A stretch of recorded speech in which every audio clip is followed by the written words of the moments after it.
Look, I need to be straight with you right now. The Toronto Blue Jays just pulled off something that nobody saw coming this early in the offseason, and honestly, this changes absolutely everything. We're talking about a move that just shifted the entire landscape of the American League, and I'm going to break down exactly why this matters so much more than you might think.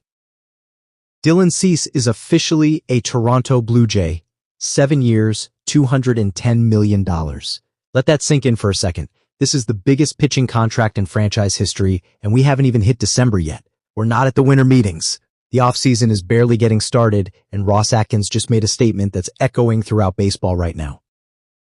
Now, I know what some of you are thinking. You're looking at last year's numbers, seeing that 4.55 ERA, and wondering if the Jays just overpaid for a guy who had a down year. But here's the thing that most people are missing. When you're evaluating a pitcher like Dylan Cease, you can't just look at surface-level statistics. You need to understand what you're actually getting here.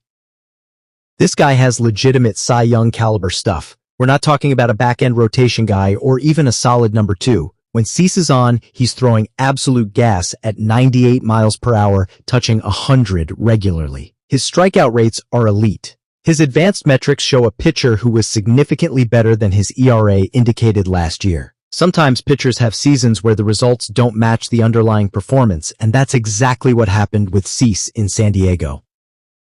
Think about his track record before last season. In 2022 with the White Sox, he put up a 6.4 WAR with a mid-2 ERA. That's frontline ace production. That's the kind of season that wins Cy Young awards. The stuff didn't disappear. The talent didn't vanish. What happened was a combination of factors in San Diego that didn't allow him to perform at his peak level. And here's where it gets really interesting for the Blue Jays. They now have Pete Walker, one of the best pitching coaches in baseball, working with a guy who has demonstrated elite upside. Walker has a proven track record of taking pitchers with high-end stuff and helping them maximize their potential. If anyone can get Cease back to that 2022 form, it's Walker and the Blue Jays development system.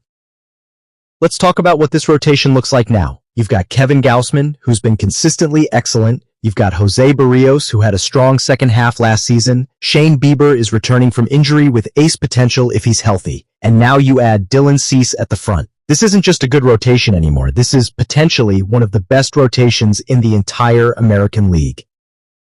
Compare that to what the competition is working with. The Yankees have Garrett Cole, sure, but he's 35 years old. The Red Sox added Garrett Crochet, which is a nice move, but their overall rotation depth doesn't match what Toronto is building. The Rays always develop pitching well, but they don't have this kind of star power at the top. The Blue Jays just positioned themselves to go toe-to-toe with anyone in a playoff series. But here's what really matters about this signing beyond just the on-field production. This is a signal. When you're willing to commit $210 million to a starting pitcher in late November before you've addressed any other major needs, you're telling the baseball world something very specific. You're saying that this offseason is different. You're saying that you're going all in. Definitely. Think about what still needs to happen for the Blue Jays. Vladimir Guerrero Jr. and Bo Bichette are entering contract years. The front office knows they need to build a winner now if they want any chance of keeping those franchise cornerstones long-term. This Cease signing is the first domino, but it's definitely not going to be the last one. The Blue Jays are still going to be in the market for other pieces. Maybe that's Anthony Santander in the outfield. Maybe they make a run at re-signing Justin Turner. Maybe they surprise everyone and get involved in the Roki Sasaki sweepstakes, despite adding Cease. The point is, when you start the offseason by dropping $210 million on a pitcher, you're not done spending. You're just getting started. There's also something to be said about the durability factor here. Cease has consistently given his teams 30-plus starts per season. He's thrown over 150 innings year after year. In an era where pitcher injuries are skyrocketing and teams are constantly managing workloads, having a guy who you know is going to take the ball every fifth day is incredibly valuable. That reliability alone is worth a premium. Now, is there risk involved? Of course there is. Any 7-year deal for a pitcher carries inherent risk. Arms are unpredictable, performance can fluctuate, but the Blue Jays clearly looked at the entire picture, the stuff, the track record, the age profile, the durability, and decided that the upside was worth betting on. And honestly, when you consider the alternative of trying to patch together a rotation with mid-tier free agents or trade acquisitions, spending big on a guy with proven ace potential makes a lot of sense. The timing of this move is fascinating too. By acting this aggressively, this early, the Blue Jays are setting the market for starting pitchers. Other teams who were considering Cease now have to pivot. Other free agent pitchers now have a benchmark contract to compare against. Toronto isn't waiting around hoping prices drop or bargains emerge. They identified their guy and went out and got him. What this really demonstrates is organizational conviction. For years, the Blue Jays have been criticized for being too conservative, for not spending when the window was open, for letting opportunities slip away. This move shows that the front office understands the urgency of the moment.